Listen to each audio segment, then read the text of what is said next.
when I was, I think, a freshman in high school, was probably the first time I read Grapes of Wrath. Grapes of Wrath, I think it was written in 1939. The movie came out just a few years after that, if I remember. I might have my dates screwed up, but the reason it was important to me at the time is that I grew up in a very blue-collar portion of Michigan outside of Detroit, and unions were big. And it gave a whole different perspective, I think, on the struggles that people have that were outside of that community. So it was really a powerful book. And I have to say, it's one of those cases where a movie was made that almost matches the book. Although I never find movies that are as great as the books. That just doesn't happen. But it really had an enormous impact on, I think, the way that I look at society and the way that I think about the struggles that people have, because it was a very powerful book.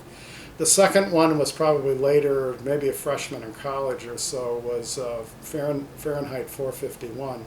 The reason that is it's so important to me is that I think it launched my interest, which has been lifelong, in reading science fiction, which I've read a lot of science fiction.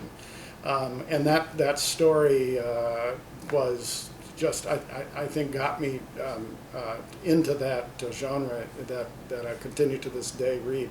I read about a book a week, and that's tough because I've got so much other things to read, but a lot of it is science fiction.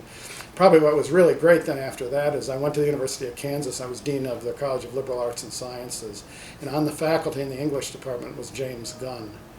James Gunn runs the Gunn Center for Science, the study of science fiction at Kansas.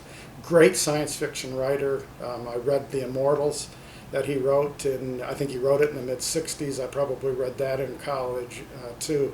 But meeting Jim and talking to him many, many times about science fiction was one of the greatest parts of being dean. So.